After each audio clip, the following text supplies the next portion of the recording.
Hi guys, welcome to the channel. Now this one's just going to be a little video on a relatively small collection I bought recently. And the reason I thought I'd show this one, it's the stuff's not usually in my wheelhouse, but I was watching Shawn's channel the other. I think he posted a video the other week. It's very recently anyway, but he just bought a collection of old Monogram kits, and I was watching that video and I was thinking, there's some really nice stuff that he's bought there, and what appealed to me was, the majority of it was, unpainted and what have you, and it was all original 60s Monogram stuff and 60s and 70s Monogram stuff, and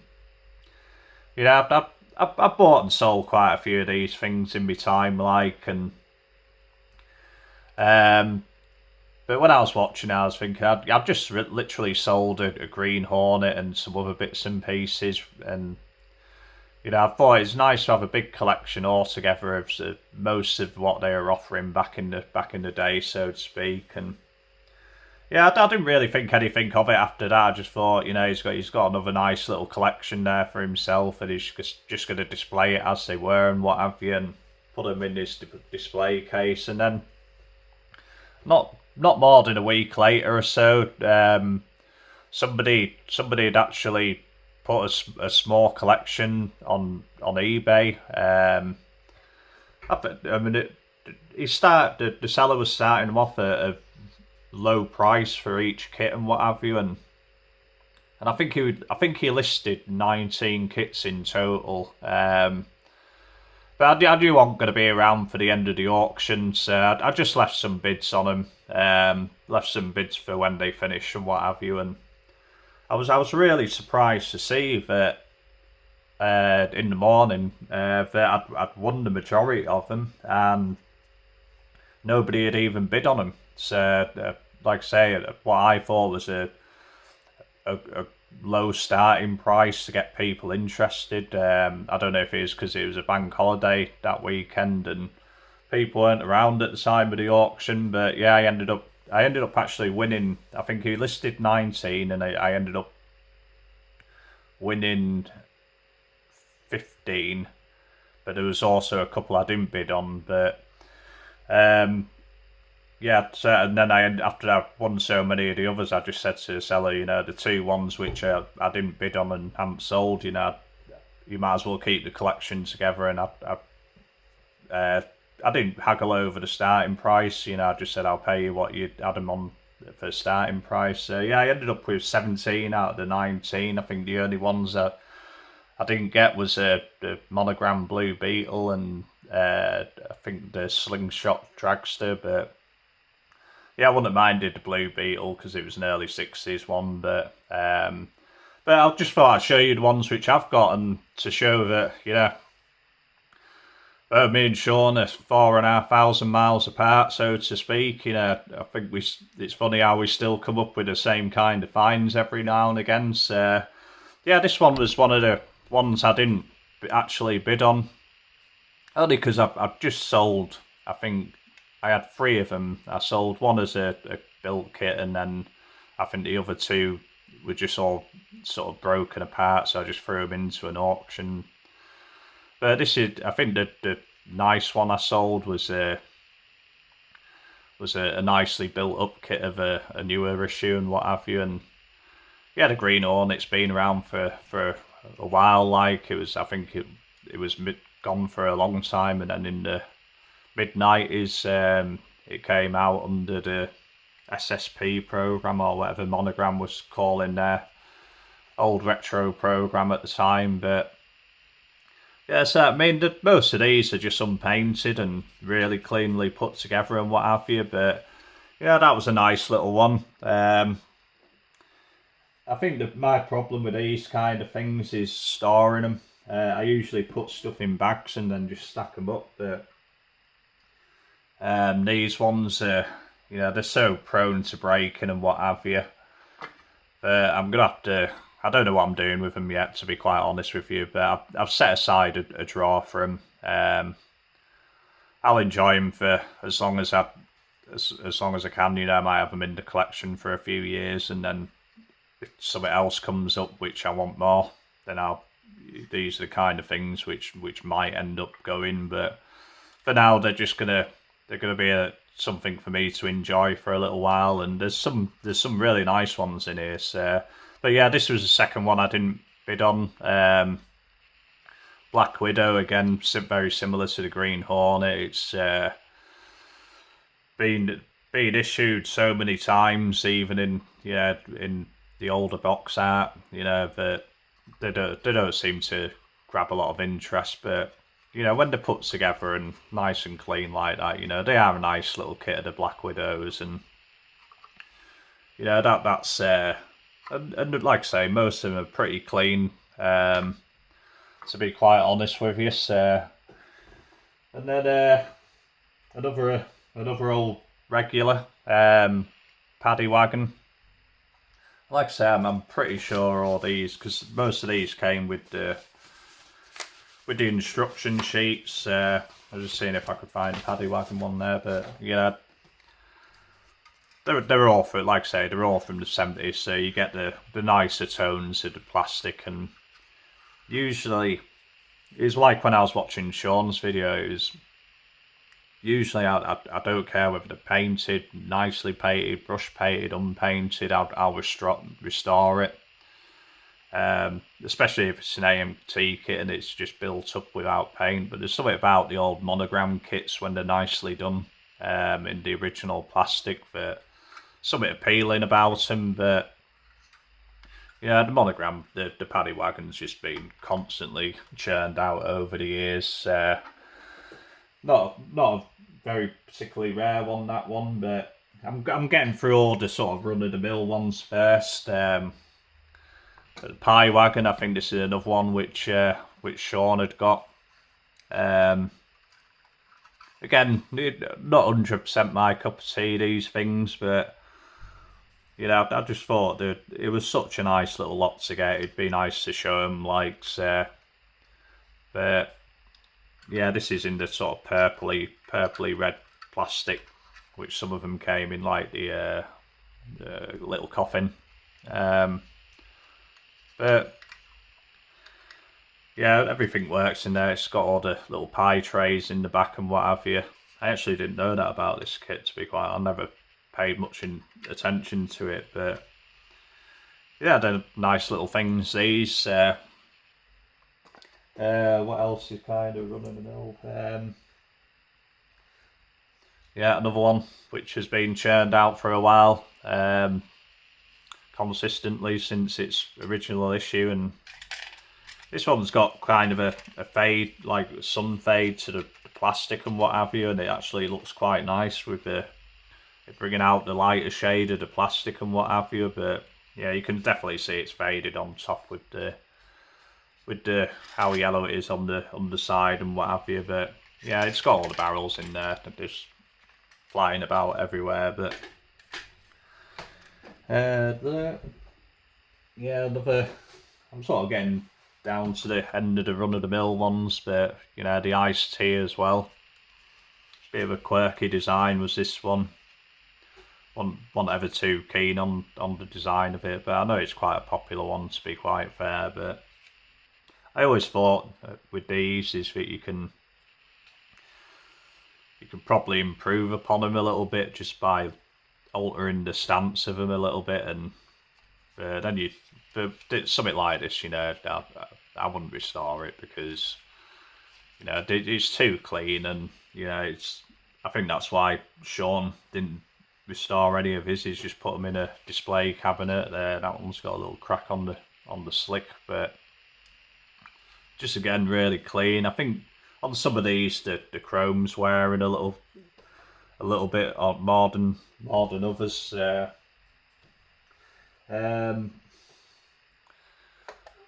Yeah, this is one I think I've had one or two of these before, but again I've not really.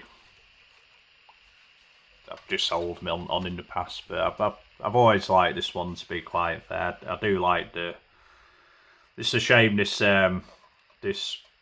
isn't actually a 1/25th scale. not wrecker bed, garbage truck thing. But this one's quite nice. One of the few that's been brush painted, and you know, I think it was it looks pretty much the same as Shawn's. I think he's had the back painted in silver, but this one's just in bare plastic, and I think it's got all the figures and what have you in the back. I have photographed these already and bagged up all the parts and what have you, but yeah, that would be one that I'd consider restoring, just because it has been brush painted, and yeah, I think you'd make a really nice model out of that, to be quite honest with you, with a few different styling cues to it, just to add to it a little bit. But yeah, so that's another nice one. I do like that one, to be fair. This was yeah. Another one which I've recently sold, and to be quite honest with you, I nearly took it off and then it sold. The reason I nearly took it off is I was looking at the body to this one night, on the one I had recently, and I was thinking this body would make into a really nice hot rod. Yeah, take all the length out of this dragster frame and what have you. Yeah, move everything back, make it look more like a hot rod, and maybe do it in sort of little coffin colours, and yeah, with the same white insert on the roof and what have you. But yeah, that's a nice one. I mean, the wheels are a little bit loose on this one, but they're not broken at the axles. When I come to put these in the drawer and put them in bags and what have you, I'll probably take them wheels off, just so it's not putting any unnecessary pressure on the axles. Hopefully they won't break in time. A few of them came with broken axles and what have you, but yeah, I'd spent about half an hour super gluing a few bits and pieces back on. I think this one didn't actually have a broken axle. It was when I was unpacking the box, the models from the box. Cat got really excited and jumped on the rear axle of this one and broke it, so I had to fix this one anyway, and felt bad for shouting at the cat, but you know, he was just having a bit of fun like. But Boot Hill Express is, yeah, a very popular kit. Yeah, I think every time they release it, they pretty much sell them out. So yeah, this one again, it's nice clean build, no glue smudges on the glass or anything. Like I say, the chrome on this one's a little bit more worn than on some of the others, but yeah, just a nice little kit is that one. They also always seem to do well, and that's why I'm surprised that one didn't sell at all, to be quite fair. I'm pretty sure I was the only bidder on one of these, on that one. So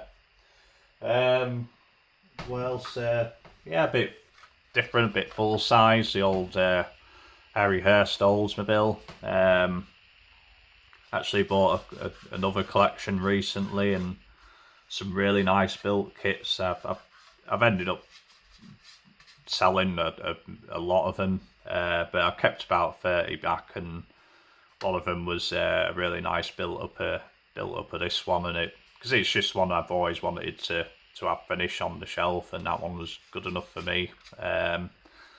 So there's stuff like that I keep in the collection for a long time. Like, so I do have to sell. If I'm buying 100 kits or something, there's no way I can keep everything. So I do end up selling stuff to at least get me money back, and then once I'm sort of settled at that and paid a few bills out of the rest of them, then you know, I just set the ones I really want aside. And you know, I have a lot of old built kits from many different builders. You know, if they've been really nicely built and a little bit special, then I do keep stuff like that. You know, I have a good shelf full of stuff like that. So, but yeah, I mean, that's a good candidate for restoration, and I like the older issue with the white walls, and I think they turned this into the Street Freak at one point. You all moulded in yellow and what have you, and then they started reissuing it in the original form again. But we are gonna have to move some of these out of the way because vastly running out of space here. But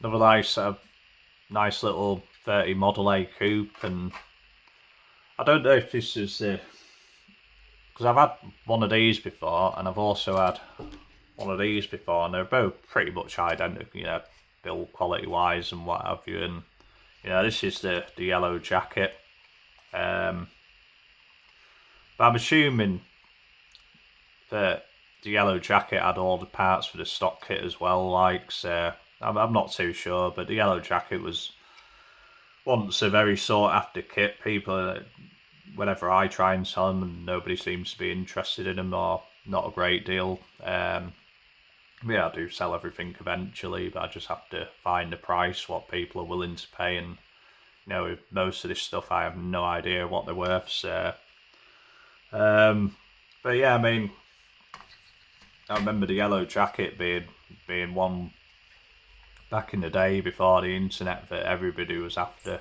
to be quite fair. And they'd build up into a nice kit to these, and nice sort of trog style hot rod, so to speak. And I've never wasn't too sure whether because I've never had a box one or an unbuilt one, so I wasn't too sure whether the yellow jacket was a part of just another 3-in-1 kit. I know they did a specific box art for it and what have you, but don't know what else here. We've only got 5 left, like, so won't keep you too long. But another all-time favourite of mine is the little Coffin. This one's been pretty cleanly put together. Now I will say, for the builder, I've built one of these before and I found it extremely difficult. This is the one I did many years ago. I remember painting this when I was working at Volkswagen in York before it moved sites and what have you. And I did a lovely job on the paint and what have you. I mean, I painted it in spray booth, so you can't really go wrong when you're working for a manufacturer and they've got a lovely spray booth and what have you. But the problem is with putting heavy paint on something like this is that all the hinges and what have you, they just cause you an absolute nightmare. And I did struggle with keeping glue marks down on this, and I think I would have done a better job nowadays. I mean, I think I was in my late teens, early 20s again when I probably put this together. Windscreen's fallen out, and I am probably gluing it back in because it was pretty much looking the same as that with little bits of glue at the bottom. Is before the days where I knew of canopy glue and Mod Podge and all them other great products that stop you making a complete messier model. But yeah, I mean, I found that one a really difficult kit to build, and you'd probably be better off just polishing the plastic and doing a really neat job than putting too much paint on one of them things, to be quite honest with you. But yeah, try and, like I say, we're running out of room and what have you, but try and fit stuff in where we can. This is the one that actually piqued my interest most of all when I saw the collection go up on eBay. The red Chariot. It's been one I've been after for a long time, and then my dad mentioned the other month that he was looking for one, so I said, well, I'll keep my eye out. And it turns out that a few months later that because I would have probably kept this for myself, but I think this will end up with my dad, to be quite honest with you. I've given him quite a few of the old Monogram stuff. When I find a nice one, it's like the bigger scale 32.4 coupe. I had a few of them. Recently sold one, and that went over to America. But the one I had before that Yeah, that went to me dad likes, because it was another nice clean build in red plastic. Rear axle's loose on this one. I didn't see point in gluing that because all the springs are bust off it, so I'll find another spring for it. My dad will probably just put that on the shelf with the rest of them, just finish it off. But yeah, unfortunately one I won't be keeping. But yeah, I'd like to say, yeah, I know what people like, and you know, I do give quite a lot of people stuff, to be quite honest with you. Yeah, if I know there's something that people like, then yeah, I'll set it aside, and then if they buy something off me on eBay, and I'll end up throwing a little bit of extra in there for them, just because I know it's something they've been after or they've showed interest in and what have you. But this is another one. In fact, this I've had one of these before in similar condition. It's another one I gave to my dad, and I got a couple in the collection, but yeah, I've got one, the old box and what have you, and the original flat box. But you know, it's been started on, and you know, it'd take a lot to repair it. So I've never got round to actually building one. But these always look great in the little T's in the red plastic. Yeah, chrome ain't too bad. It's showing a bit of red showing through plastic on there, but you know, there's such a pretty little kit. And I remember my dad when they bought out the original Big T again after a long hiatus from the 60s. Ended up building my dad one of them, painting it all up because I was still working in a body shop at the same time. So painted it up and made it look nice. But I've always fancied building one of these. I always think these look nice with the turtle deck as well, on rather than the pickup bed. I think they actually look a little bit better with the turtle deck on there. But that's a stunning little hot rod, is that. And I am massive on hot rods, and I don't build too many. It's been the simple reason is that every single one I've done, you know, no matter how carefully you try and store them over years, something always breaks on them. And yeah, I don't think I've got one hot rod I've built from the past that, you know, is still in one piece. Yeah, I built a few of the Alacarts in the past, and I was looking at those the other day, and yeah, they haven't stood the test of time too well compared to other built kits like probably stuff I'll have to restore of my own stuff. And this was another nice one, one you certainly don't see a lot, and again, I think it sold for £1 more than the starting bid.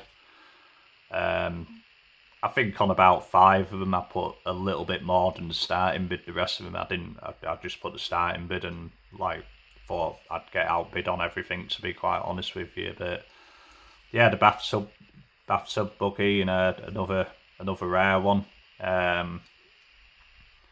Don't see too often, and I don't know if they're in demand or not, these things, because they're a bit of a quirky hot rod. But it was just a fact that you, like I say, you just don't see that many of these nowadays. In comparison to like your beer wagons and your pie wagons and your paddy wagons and all them kind of things. So I thought that was a really nice one, to be quite honest with you. Again, something you wouldn't want to restore, because, you know, unless you got some nice decals to replace the old ones, it wouldn't really be the same without all that kind of stuff in there. So yeah, that was definitely a nice one, was that one. Try and move these a little bit to give me a little bit more room. Definitely running out of space here, but. And a bit like Shawn's video, I think the coup de gras, so to speak, and the one I paid up on was this, the little uncertainty. I think it's a holy grail of many people. I I know Shawn was really happy to get his, and I've had a couple of these in the past. I've had them in boxes, but I think the last one I sold was probably over 10 years ago, the one which I had boxed, and I probably paid a little bit more than for this one, to be quite honest with you, than the one I sold. I think it was a started one in the box, but it had all the... This didn't come with a display stand, unfortunately, but it's again a really, really nice clean build. This one's had the body painted. It feels a bit like craft paint, does that? Just or flat enamel maybe. So you know, that's a good candidate for restoration, is that? I mean, I know it's not what I'd probably do with this if I was to ever restore it was really try and leave everything in place on the chassis wise, take the body off, repaint the body, and see if we could keep everything else in place, to be quite honest, because I think that's where I struggle restoring these old Monogram kits, is as soon as you've got broken axles and what have you, they're just an absolute nightmare to restore. That's why I've never really been too interested in them, but yeah, that was one I paid up on, and it went for a considerable amount more than the rest of them. But I think, so the way I work it out in my head is that I've got 17 kits in total. They averaged out without the uncertainty at not a lot of money at all. Certainly prices which I could get back on if I ever wanted to. But because I've got, like I say, another 16 kits on top of the uncertainty, all I do is once I've bought them as a job lot, so to speak, I'll just average out the price across everything. For in my own little bookkeeping, which I do, I'll just consider everything. I'll just average out the full price over 17, and that raises the prices of these ones a little bit by maybe a couple of quid or something. But if I just end up with in 20 years time or something with just one, or decide to restore this, it's better paying, putting a price on a restoration of 14 quid rather than what it actually costs, to be quite fair. And if I did sell the others, I wouldn't. I don't think I'd struggle anyway. But these, I did like the collection, and I think it's piqued my interest again for old Monogram kits. I'm just going to enjoy them. Unfortunately, I don't have a big space for glass cabinets or anything like that, and that's why most of my newer builds is going into drawers at the moment to keep them safe and dust free until I find something nice to display them all in. I've been looking at them wall cabinets, like the modern acrylic wall cabinets, but they're an absolute fortune. Especially when most of the suppliers are from the States, and I think the actual shipping is twice as much than the actual things. The things like that are just out of the question at the moment, and so things like all these and me new builds, and they just get carefully stored away. Some of my older builds are just stacked up on the shelves. I bag up everything, so I do know how to keep them nice, and hopefully by me having them for however long I have them, I preserve them and make them nicer for whenever I either give up the hobby or decide to sell the little collections like this myself. Once I've had my enjoyment out of them, but like I say, all these came with all the original instruction sheets, and so I mean I don't know what, 69 for that one, 69, 70, 68 for Paddy Wagon. So they are all the original issues, like, so Not too sure when that was issued, to be quite fair. I can't really see a date on it.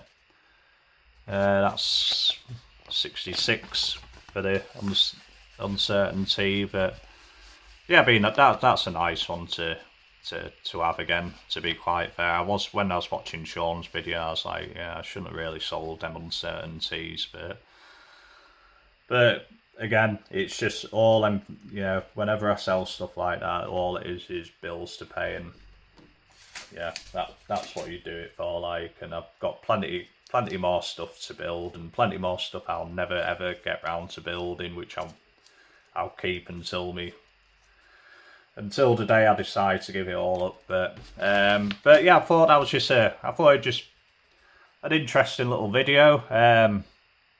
Get to see a few old Monogram kits, stuff you won't usually see on my channel, to be quite fair, just because I just don't build too many Monogram. It's not, I really like the Monogram kits. It's just when I'm wanting to spend my time and put my time and effort into something, it's always going to be the AMT, MPC and sort of Joanne kind of kits, to be quite fair. But yeah, like I say, 4,500 miles apart, and somehow me and Shawn seem to buy the same stuff. So yeah, I hope you enjoy the video. We'll certainly get out some more stuff in the week, I would have thought. Got me enthusiasm back a little bit for the Terry Ross build. I was struggling a little bit with the suspension and what have you, but you know, we're going to make a nice tribute out of that for Terry, and you know, I think we're going to do a few little extra bits on that, to be quite fair, to really bring that model to life. So yeah, really starting to enjoy that one, and yeah, like I say, it was a project I've had on the cars for a long time. So yeah, with that, whatever you're doing for the rest of the day, hope you enjoy your day, and we will see you in the next video. See you, bye.